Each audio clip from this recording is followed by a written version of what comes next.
మొత్తానికి కాంగ్రెస్ పార్టీ నుంచి తీన్మార్ మల్లన్నని సస్పెండ్ చేసేశారు. తీన్మార్ మల్లన్న కూడా సస్పెన్షన్ కాపీని ఫోటో ఫ్రేమ్ కట్టుకొని మరీ చూపిస్తున్నారు. నెక్స్ట్ స్టెప్ ఎలా ఉండబోతోంది? తీన్మార్ మల్లన్న వెనకాల ఎవరున్నారు? పార్టీ పెడుతున్నారా? ఏం జరగబోతోంది? మనతో పాటుగా ఉన్నారు పొలిటికల్ అనలిస్ట్ ప్రకాష్ గారు. ప్రకాష్ గారు నమస్కారం. సో గతంలో మనం మాట్లాడుకున్నాం, మ్మ్. తీన్మార్ మల్లన్న గురించి మాట్లాడుకున్నాం, బీసీలకు సంబంధించి రాబోతున్నటువంటి ప్రత్యేక పార్టీ. ఈ రెండింటిని లింక్ చేయొచ్చు అంటారా? యా తప్పకుండా. ఎందుకంటే ఇప్పుడు చాలా అగ్రెసివ్గా ముందుకు వస్తున్నాడు మల్లన్న. ఆ, ఆయన ఒకవేళ కాంగ్రెస్లోనే కొనసాగాలనుకొని ఉంటే దానికి ఎక్స్ప్లెనేషన్ ఇచ్చేవాడు. బట్ ఆయన మొండిగా వ్యవహరించాడు ఆ విషయంలో.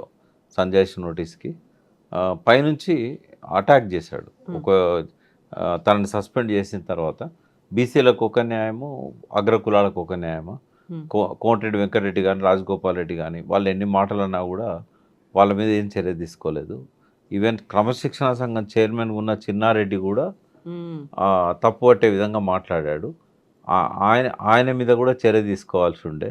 బట్ ఆయన మా మీద చర్య తీసుకుంటాడా? ఆయనకే ఆ డిసిప్లిన్ లేదు అనే పద్ధతిలో చాలా అగ్రెసివ్గా అటాక్ చేశాడు. రెండవది ఆ ఫ్రేమ్ కట్టించి పెట్టుకున్నాడు అని చెప్పారు కదా, అదేంటంటే దీనికి ఒకరోజు బాధపడే పరిస్థితి వస్తుంది. మీరు ఆ బాధపడే పరిస్థితి వచ్చిన రోజు ఇది గుర్తుంటుంది మీకు. కాంగ్రెస్ పార్టీ కూడా పశ్చాత్తాపం చెందుతుంది, బాధపడుతుంది. టీడీపీ ఎట్లయితే కేసీఆర్ను లైట్ తీసుకున్నారు కదా, తెలంగాణ ఎక్కడ వస్తుంది, ఈయన ఎక్కడ దాన్ని నడిపించగలుగుతాడు, ఈయనకు ఆ సమర్థత లేదు అని చెప్పి ఆ రోజుల్లో చంద్రబాబు నాయుడు లైట్ తీసుకున్నాడు టీఆర్ఎస్ పెట్టబోయే ముందు నేపథ్యం. కానీ జీవితాంతం దిద్దుకోలేని, అది సరిదిద్దుకోలేని విధంగా ఆ తప్పు ఎప్పటికీ ఆయన మైండ్లో వెంటాడుతూనే ఉంటుంది. అది అట్లా కాంగ్రెస్కి కూడా ఇది ఒక గుణపాఠం అవుతుంది నా బహిష్కరణ అని చెప్పి చూపెట్టడానికే నేను ఫ్రేమ్ కట్టి పెట్టించుకున్నాను అన్నాడు. సో విజయ సంకేతం ముందే చూపిస్తున్నారు ఆయన. అయితే ఆయనకి ఏంటంటే అంటే ఓవర్ కాన్ఫిడెన్స్ అని నేను అనలేను. బట్ ఖచ్చితంగా ఏదో ఒక రోజు 50% జనాభాలో 50%కి మించి ఉన్న బీసీలు ఇప్పటి వరకు నిరాదరణకు గురవుతున్నారు, అన్యాయానికి గురవుతున్నారు, వివక్షకు గురవుతున్నారు. ఇప్పటివరకు ముఖ్యమంత్రి అయ్యే అవకాశం కూడా ఇవ్వలేదు పార్టీలు. ఎంత సమర్థులు ఉన్నా కూడా ముఖ్యమంత్రిని కానివ్వలేదు. హనుమంతరావుకు ఛాన్స్ దగ్గర దాకా వచ్చిపోయింది. శివశంకర్ గారు ఆయన అప్పుడు మొదటిసారి ఆయనకు ఆఫర్ చేసినప్పుడు ఆయన అంజయ్య గారు బీసీ అనుకొని అంజయ్య గారిని రికమెండ్ చేశాడు. తర్వాత తెలిసింది ఆయన భంగపడ్డాను, అంజయ్య బీసీ కాదు అని చెప్పి తర్వాత తెలిసింది ఆయనకి.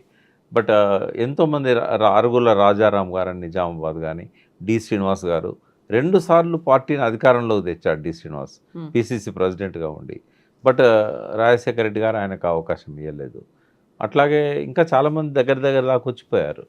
సో ఎందుకు మనం ముఖ్యమంత్రి కాకూడదు? ఈ అగ్రకులాలు వాళ్ళ ఆధీనంలో ఉన్న పార్టీల వెంట మనం ఎందుకు పోవాలి?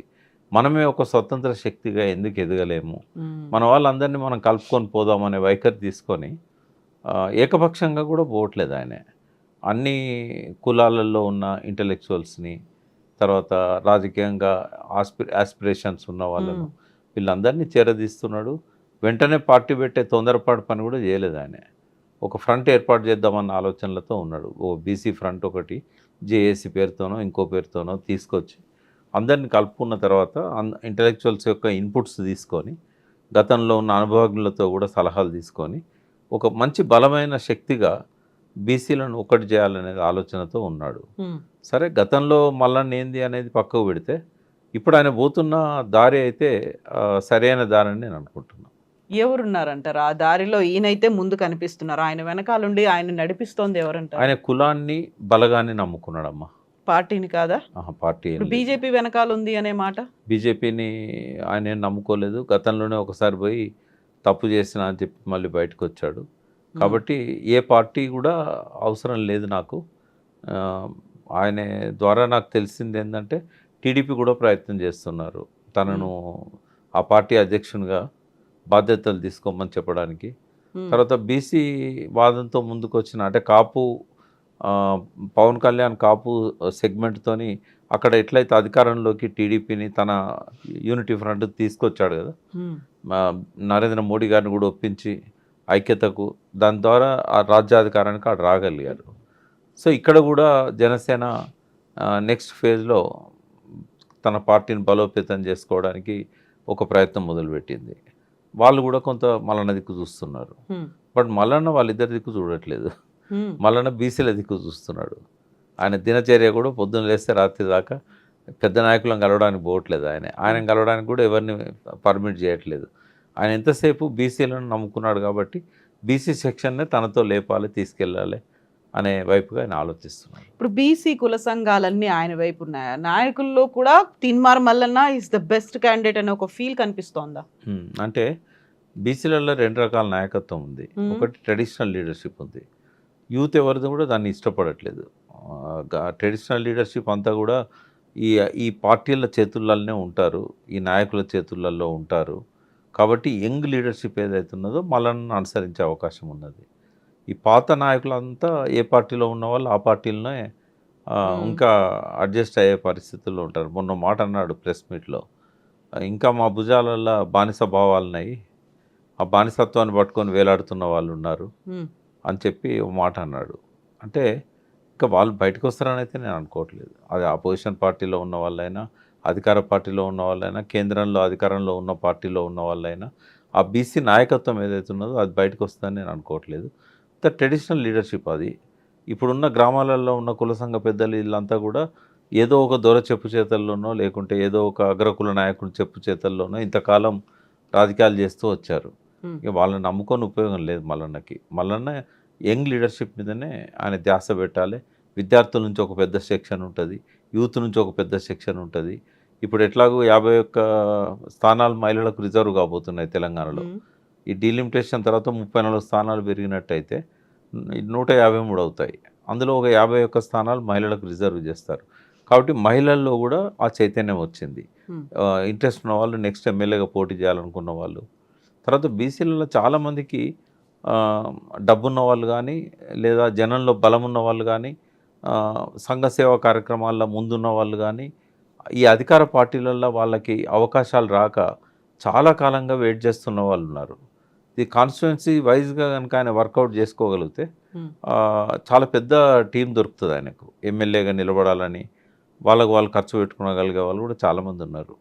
ఇప్పుడు ధనవంతులు లేరని నేను అనను. బీసీలల్లో ప్రతి కమ్యూనిటీలో 100కు పైనే ధనవంతులు దొరుకుతారు మనకి. వాళ్ళలో కొందరు బ్లెస్సింగ్స్ ఉన్నా కూడా దానికి ఫండింగ్కి ప్రాబ్లం ఉండదు. కానీ ఒక కొత్త చైతన్యంతో మీరు డబ్బులు వాళ్ళ దగ్గర తీసుకోండి, ఓట్లు మాకేయండి అనే పద్ధతిలో ఒక వాతావరణం రాబోతున్నది. వాళ్ళు సంపాదించుకున్నారు, అధికారంలో ఉండి మేమేం సంపాదించుకోవడానికి రావట్లేదు, మన కమ్యూనిటీని డెవలప్ చేసుకోవడానికి వస్తున్నాం, మా విజన్ ఇది అని చెప్పి ఇప్పటి వరకు ఏ ప్రభుత్వాలు కూడా బీసీల గురించి ఆలోచించని అనేక పథకాల గురించి విజన్ను కనుక ఆవిష్కరించినట్టయితే ప్రతి బీసీ హృదయంలో నిలబడిపోయే విధంగా ఆ పార్టీని డెవలప్ చేయొచ్చు. ఒక రోడ్ మ్యాప్ ఇది. ఎస్, ఎందుకంటే స్వాతంత్రం వచ్చిన కాడి నుంచి కూడా వాస్తవంగా బీసీలకు ఏం కావాలనో ఏ పార్టీ పట్టించుకోలేదమ్మా. ఇంకా ఎంతో కొంత, అంటే కేసీఆర్ నా దగ్గరని కాదు, కొంత బీసీల గురించి వాళ్ళ జీవన ప్రమాణాలు పెంచాలనే ఆలోచన చేసింది కేసీఆరే. అది మత్స్యకారులకు కానీ, యాదవులకు, కుర్మలకు కానీ, తర్వాత వ్యవసాయానికి సాగునీరు ఇచ్చే విషయంలో కానీ ఎంతో కొంత ఇప్పుడు గౌడ్స్ ఉన్నారు, వాళ్ళకు ఈ బ్రాండ్ షాపులలో, వైన్ షాపులలో రిజర్వేషన్స్ ఎవరిచ్చారు? అట్లే వాళ్ళకి అనేక రకాల స్కీమ్స్ వచ్చాయి. అయితే వాస్తవంగా ఇవాళ ఒకసారి మాట్లాడుకుందాం బీసీలకు ఏం కావాలనేది. మొదటి నుంచి కూడా వీళ్ళు, అంటే బీసీ అంటే కూడా ఇప్పుడు ఎట్లా ఉంటుందంటే, తెలంగాణను మేము ఒకటి అనేది, తెలంగాణ సంపన్న ప్రాంతం, సకల వనరులు ఉన్న ప్రాంతం. ఇది వెనకబడ్డ ప్రాంతం కాదు, వెనక్కి నెట్టేయబడ్డ ప్రాంతము అని. ఎవరు నెట్టేశారని? సమైక్య రాష్ట్రంలో కోస్తాంధ్రులు, సీమాంధ్రులు. అంటే అప్పటి నుంచే దుర్దశ మొదలైంది అని కదా. కొంత నిజాం పీరియడ్లో కూడా వెనక్కి నెట్టేయబడ్డారు కొంతవరకు. బట్ బీసీలు ఎన్నడూ వెనుకబడ్డ వాళ్ళు కాదు. ఎందుకంటే ఉత్పత్తి చేసేవాళ్ళు, కళా నైపుణ్యాలు ఉన్నవాళ్ళు, వాళ్ళు ఎందుకు వెనుకబడి ఉంటారమ్మా? ఏ విషయంలో వెనుకబడి ఉంటారు? ఉత్పత్తిని నమ్ముకున్న వాళ్ళు, ఉత్పత్తి చేసిన ప్రోడక్ట్స్ని అమ్ముకున్న వాళ్ళు, వాళ్ళ చేతిలో వృత్తి ఉన్నంత వరకు, వాళ్ళ లోపల శ్రమించాలనే తత్వం ఉన్నంత వరకు వారి ఉత్పత్తుల్లో నైపుణ్యం ఉన్నంత వరకు వాళ్ళు ఎందుకు బీదవాళ్ళు ఉంటారు? ఒక రైతు ఒక వడ్రంగిని పిలిచి నాకు నాగలి కావాలని కర్ర ఇస్తాడు. చేసినందుకు అతను శ్రమిస్తాడు, నైపుణ్యాన్ని ఉపయోగిస్తాడు, ఉత్పత్తి చేస్తాడు. ఫ్రీగా చేయించుకుంటాడా? డబ్బులు ఇస్తాడు కదా. మరి ఎందుకు వెనుకబడి ఉన్నారు వాళ్ళు? ఆధునికతలో వృత్తి నైపుణ్యానికి స్థానం లేకుండా పోయింది. పారిశ్రామికీకరణ జరిగిన తర్వాత మెకనైజేషన్లో వృత్తులు మాయమైపోయినాయి, సాంప్రదాయ వృత్తులు అని పోయినాయి. ఆధునికత ఎప్పుడైతే వచ్చిందో, ఉదాహరణకు ఒకటే ఎగ్జాంపుల్ చెప్తాను నేను, మిగతా బీసీ కులాలన్నింటిని అర్థం చేసుకోవడానికి. ఒకప్పుడు మన ఇంట్లో కుమ్మరి లేకుండా ఇల్లు గడిచేది కాదు. కుమ్మరి ఇంటి మీద గూన కప్పేది, అవసరమైతే ఆ ఇంటికి కావాల్సిన మట్టిని సరఫరా చేసేవాడు. ఎవరైనా ఇంటి ముందరికి వస్తే కాళ్ళు కడుక్కోవడానికి కడవ చేసేవాడు. చేతిలో ఒక మట్టి పాత్ర, చెంబు. ఈ ఇత్తడి సామాన్లు, అల్యూమినియం, ప్లాస్టిక్ రాకముందు సంగతి నేను చెప్తున్నాను. పారిశ్రామికీకరణ జరగక ముందు విషయాలు చెప్తున్నాను, మొన్నటి వరకు ఉన్న విషయాలు చెప్తున్నాను. వడ్లు దాచుకోవడానికి పెద్ద పెద్ద గాదెలు చేసేవాడు, గరిసెలు చేసేవాడు. ప్రతి అవసరానికి, ఇంట్లో వంట చేసుకోవడానికి కూడా కుండ, నీళ్లు దాచుకోవడానికి కడవలు, నీళ్లు మోసుకోవడానికి, నీళ్లు ఉంచుకోవడానికి ఎంత మంచిగా ఉండేది. అందులో పోస్తే ఎండాకాలం కూడా చల్లగా ఉంటాయి. ఇప్పటికి కూడా మనం నిర్మల్ రంజన్లు ఇవన్నీ వాడుతూ ఉంటాం. అయితే ప్రతి ఒక్క అవసరానికి పనికొచ్చిన కుమ్మరి ఇవాళ ఏమైపోయాడు? ఆధునికరణలో ఆయన వృత్తి ఏమైపోయిందంటే, ఎక్కడైనా కళ్ళు వాడితే లొట్టి, ఇంకా వాటికి కూడా ప్లాస్టిక్ వస్తాయేమో, ఇప్పటివరకు అయితే రాలేదు. కళ్ళు వాటిని లొట్టి అంటాం. తాడి చెట్టుకు పైన కడతారు. రెండవది, ఎవరైనా చస్తే ఆ నిప్పు పట్టుకపోవడానికి చావు కుండలు, తర్వాత పెళ్ళికి ఐరన్ కుండలు. మరి ఇన్ని చేసిన కుమ్మరి ఈ 3 కుండలకు పరిమితం అయిపోయాడు. ఉగాది పచ్చడి కుండ. ఇంకా ఎట్లా బతుకుతాడు ఆయన? ఆయన ఏమైపోయాడు? ఆ వృత్తిని వదిలిపెట్టేసి అడ్డం మీద కూలిగా మారిపోయాడు.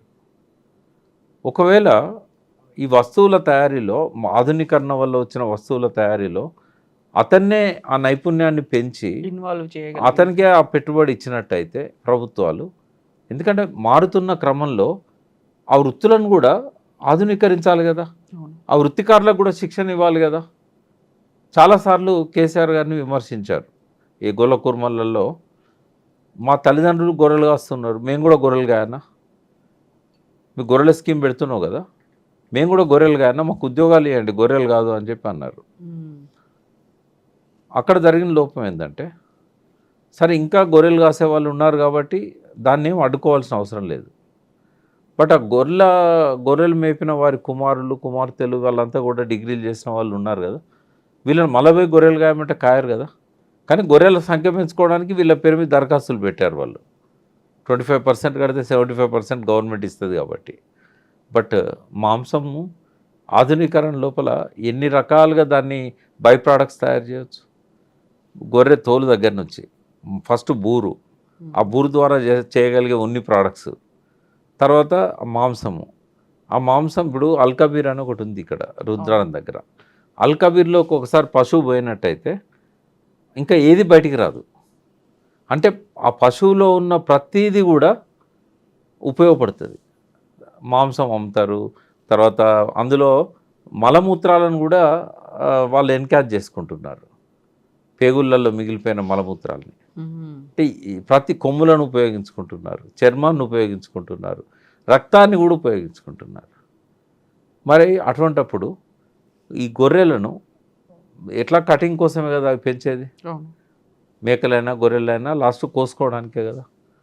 మరి ఈ బై ప్రోడక్ట్స్ తయారు చేసే మిషనరీని కానీ, ఆ స్కిల్ కానీ ఆ కుటుంబాల నుంచి వచ్చిన యువకులకు ఎందుకు ఇవ్వకూడదు? ఇస్తే వాళ్ళే ఇక్కడ పరిశ్రమలు పెట్టుకొని మాంసం పచ్చళ్ళు కూడా విదేశాలకు ఎగుమతి చేసేవాళ్ళు కదా. అంటే ఆ వైపుగా ఆలోచించలేదు. ఇప్పుడు ఫిషరీస్, చేపలు అమ్ముకోవడానికి చెరువులలో చేపలు పెంచుకోండి అని చెప్పేసి ప్రభుత్వమే కొన్ని కోట్ల చేప పిల్లల్ని నీళ్ళల్లో వదిలేసింది. వాళ్ళు మార్కెటింగ్ ఎక్కడ చేసుకోవాలి? ఏమైంది? కాంపిటీషన్లో రేట్లు పడిపోయినాయి. అంతకుముందు చేపల ధర సగానికి వచ్చింది. ఇప్పుడు ఎక్కడ చూసినా చేపలు అమ్ముతున్నారు వాస్తవమే. బట్ వాళ్ళ ఆదాయము ఇంకొక రకంగా పెంచుకోవడానికి అవకాశం ఇవ్వలేదు. ఆ చేపల ద్వారా కూడా రకరకాల ఉత్పత్తులను తయారు చేయవచ్చు కదా. అంటే ఒక లెవెల్ వరకే ఈ ప్రభుత్వాలు ఆలోచిస్తున్నాయి. ఇంకా డీప్గా ఎవరు ఆలోచిస్తారు అంటే వాళ్ళే ఆలోచించగలుగుతారు. ఆ కులానికి సంబంధించిన వాళ్ళు, ఆ వృత్తికి సంబంధించిన వాళ్ళు, వాళ్ళకేం కావాలనో వాళ్ళే ఆలోచిస్తారు. అందుకే ఈ బడ్జెట్లు అన్నీ కూడా ఎట్లా తయారవుతున్నాయంటే పార్టీకి ఏం లాభం, ప్రభుత్వంలో ఉన్న నాయకులకి ఏం లాభం, కార్యకర్తలకి ఏం లాభం, అవి స్కీమ్లే వస్తాయి తప్ప ఒక రచ్చబండ దగ్గర ఆ ఊర్లో ఉన్న సబ్బండ కులాలను పిలిచి మీ కులానికి ఏం కావాలి, మీ కులానికి ఏం కావాలి, మీ కులానికి ఏం కావాలి, దానికి ఎంత బడ్జెట్ కావాలి, ఇన్వాల్వ్ చేయలేదు ఎవరు. ఇంకా చాకలి వాళ్ళ ఊర్లలో చాలా శక్తి అంతా ఉపయోగించి బండకు బట్టలు చూతాను నీళ్ళల్లో. మిషన్లు వచ్చి ఎంతకాలం అయిందమ్మా? మన ఇళ్ళల్లో మాత్రం వాషింగ్ మిషన్లు పెట్టుకుంటున్నాం. మరి ఇన్స్టిట్యూషనల్గా ఎందుకు చేయకూడదు దాన్ని? ఊర్లో వాళ్ళ బట్టలన్నీ కూడా ఒక కోఆపరేటివ్ సొసైటీ ఏర్పాటు చేసి చాకలి వాళ్ళది, అందులో అది పెట్టేసి బట్టలు ఉతికే కార్యక్రమం ఎందుకు పెట్టకూడదు? ఇప్పుడు మొన్న సింగపూర్ మలేషియా పోయినప్పుడు చూసా, అక్కడ ఏం చేస్తారంటే మనకు అన్ని షాపులు ఉన్నట్టే ఒక షాప్లో అన్ని వాషింగ్ మిషన్స్ ఉంటాయి. వాళ్ళు బట్టలు ఇచ్చినట్టయితే ఒక అరగంట సేపట్లో దాన్ని అంతా ఉతికి డ్రై చేసి ఐరన్ చేసి ఇస్తారు. ఇట్లాంటివి ఎందుకు పెట్టేయకూడదు చాకలి వాళ్ళతో? ఇప్పుడు ఎక్కడెక్కడ నుంచో మంగళ షాపులు ఈ లండన్ నుంచి ఇంకొక నుంచి వచ్చి ఇక్కడ సెలూన్స్ పెడుతున్నారు, కార్పొరేట్ అయిపోయింది. మరి ఇక్కడ ఉన్న మంగళ పిల్లలు డిగ్రీ చదివిన వాళ్ళు, పీజీ చదివిన వాళ్ళు వాళ్ళ దగ్గర పోయి కూలికి పనిచేస్తున్నారు, జీతానికి పనిచేస్తున్నారు. వాళ్ళకి ఎందుకు ఇవ్వకూడదు? అట్లాంటివి పెట్టుకోవడానికి అవకాశం ఎందుకు ఇవ్వకూడదు? కేవలం కరెంటు ఫ్రీ అని చెప్పారు, లేదా ఇన్ని యూనిట్ల వరకు ఫ్రీ అని చెప్పారు, కొంత నామినల్గా కొంత లోన్లు ఇచ్చారు. ఇది కాదు కదా. బీసీలకు ఏం కావాలనేది స్వాతంత్రం వచ్చిన తర్వాత ఎవరు ఆలోచించారు? వాళ్ళ స్కిల్ డెవలప్ చేయడానికి కానీ ఇట్లాంటి వాటికి. ఇవన్నీ కూడా తీన్మార్ మల్లన్న ఆలోచించి అవన్నీ ఇంక్లూడ్ చేసి ముందుకెళ్తాడు. మేమంతా ఉన్నాం కదా, మేమంతా ఉండమా? ఒకవేళ తీర్మాన్ మల్లన్నే కనుక రాజకీయ శక్తిగా ఎదగగలిగితే ఇవన్నీ చేయాలని దానివల్ల వచ్చే బెనిఫిట్స్ ఏంటి? ఆయన కూడా మంచి అద్భుతమైన ఆలోచనలు ఉన్నాయి. బయటికి కనబడే మల్లన్న వేరు, ఇంటర్నల్గా మల్లన్న వేరు. ఇప్పుడు కేసీఆర్ గారు భాష రాకనా పరుష పదాలు వాడింది? రేవంత్ రెడ్డి భాష రాకనా? వాళ్ళకు కొన్ని లక్ష్యాలు ఉంటాయి. కావాలని ఆచితూచి ఆ భాష కావాలని మాట్లాడతారు, అలవోకగా రాదు. మల్లన్న కూడా అంతే, తనంతాను ఎలివేట్ చేసుకోవడానికి, సెన్సిటైజ్ చేయడానికి ఇట్లాంటి విషయాలలో ఆయన ఆ భాష వాడి ఉండొచ్చు. బట్ అది చూసి మల్లన్న గింతే అని అనుకుంటే తప్పు. ఆయనకు అద్భుతమైన ఆలోచనలు ఉన్నాయి బీసీలను ఎట్లా డెవలప్ చేయాలనే విషయంలో. కానీ ఇంకోటి, తనకు తెలిసిందే వేదం అనుకునే వ్యక్తి కాదు ఆయన, అందరినీ కన్సల్ట్ చేస్తున్నాడు. డెఫినెట్గా ఆయన ఒక సమిష్టి నాయకత్వంతోనే ముందు పోతారని నేను అనుకుంటున్నాను. ఒక వ్యక్తిగా కాకుండా ఒక సమిష్టి శక్తిగా ఎదగాలి. అట్లయితేనే బీసీ పార్టీ నిలబడుతుంది. మళ్ళీ వ్యక్తి డామినేషన్తో ఉంటే మాత్రం అది నిలబడదు. ఇప్పుడు దశాబ్దాలుగా ఆర్ కృష్ణయ్య పోరాటం చేస్తూ వస్తున్నారు. అటు రాజ్యసభలో కూడా రిప్రజెంటేషన్స్ అనేవి ఇస్తూ వచ్చారు. ఆ తర్వాత ఇప్పుడు ఏ కులానికి ఆ కులం పెద్దలందరూ కలిసి సమావేశాలు అవుతున్నాయి. మళ్ళీ నేను సస్పెండ్ చేసిన తర్వాత VH వాళ్ళ ఇంట్లో కూడా సమావేశం జరిగింది, కాంగ్రెస్ పార్టీకి అది కూడా తెలిసింది. ఇవన్నీ అవుతున్నప్పుడు అందరూ మళ్ళీ ఏకమయ్యి ఇంకొకరు కొత్తగా వచ్చాడు ఒక యువకుడు, ఆయన్ని ఎంకరేజ్ చేస్తూ లేకుంటే ఆయనతో మేమున్నామని చెప్పడం అనేది సాధ్యమవుతుందంటారా? అంటే మీరు గమనించాలి, మల్లన్న లేచిన తర్వాతనే వీళ్ళందరికీ గౌరవం దొరుకుతుంది. ఓకే, VH ఇంట్లో నేను కూడా అటెండ్ అయినాను. బీసీ, అది బీసీది కాదు, మున్నూరు కాపులదే. ఒక మున్నూరు కాపుగా నన్ను కూడా పిలిచారు. అక్కడేం యాంటీ కాంగ్రెస్ స్టాండ్ కానీ యాంటీ కాంగ్రెస్ మాటలు కానీ ఏం లేవు. అక్కడ జరిగిందంత ఏంటంటే రేవంత్ రెడ్డి చెప్పాడు అన్ని కులాల వాళ్ళకు, మీరు మీ కులాలలో మీటింగ్స్ పెట్టుకోండి, మీకు ఏం కావాలో నన్ను అడగండి, నేను చేయకపోతే నన్ను తప్పట్టండి, మీ డిమాండ్స్ ఏందో చెప్పండి అంటే వాళ్ళు మీటింగ్స్ పెట్టుకున్నారు. VH కూడా అదే ఉద్దేశంతో మీటింగ్ పెట్టాడు. పెట్టిన తర్వాత మున్నూరు కాపులకు ఏం కావాలనేది చర్చ జరిగింది ఆడ. దానికి సంబంధించే కొన్ని డిమాండ్స్ రాశారు. అవి రేవంత్ రెడ్డి గారికి ఒక రిప్రజెంటేషన్ రూపంలో ఇవ్వాలనుకున్నారు. కానీ అక్కడ ఇంకొక అదనంగా మాట్లాడుకున్నది ఏంటంటే మన శక్తి ఎందుకు చూపెట్టాలి, కులగణలో మనం తక్కువ చూపెట్టారు అంటే అది రెండు రకాలుగా ఆలోచించవచ్చు. కులగణనలో చాలామంది నమోదు చేసుకోకపోవడానికి ఇంకో కారణం కూడా ఉంది. ఏంటంటే వీళ్ళు రకరకాల ప్రశ్నలు అందులో అంటే ఇంక్లూడ్ చేసి ప్రొఫెసర్లను కూడా తప్పట్లేను. మా తయారు చేసిన వాళ్ళకి ఏంటంటే బీసీలలో ఏ రకంగా ఉంది వాళ్ళ ఆర్థిక పరిస్థితి, వాళ్ళ సామాజిక పరిస్థితి, ఇవన్నీ కూడా తెలుసుకోవడానికని ఇంట్లో ఫ్రిడ్జ్ ఉందా లేదా అని కూడా అడిగారు. అందులో AC ఉందా, ఫ్రిడ్జ్ ఉందా, ఇట్లాంటివి కూడా అడిగారు. అయితే వీళ్ళు ఏమనుకున్నారు, వాళ్ళకున్న బర్రెల వివరాలు, ఆవుల వివరాలు ఇవన్నీ రాస్తే రేషన్ కార్డులు క్యాన్సిల్ అవుతాయేమో, మనకు వచ్చే పథకాలు ఆగిపోతాయేమో. ఎందుకంటే రేవంత్ రెడ్డి రకరకాల పారామీటర్స్ పెడుతున్నాడు స్కీమ్లు ఇవ్వడానికి. ఇదివరకు ఇచ్చిన స్కీమ్లనే కొనసాగించడానికి కూడా రకరకాల ఇవి పెడుతున్నాడు. రేపు ఈ సర్వే రిపోర్ట్ పోయినాక మన అన్ని కట్ చేస్తాడేమో అనే భయంతో చాలామంది సర్వేలో పాల్గొనలేదు.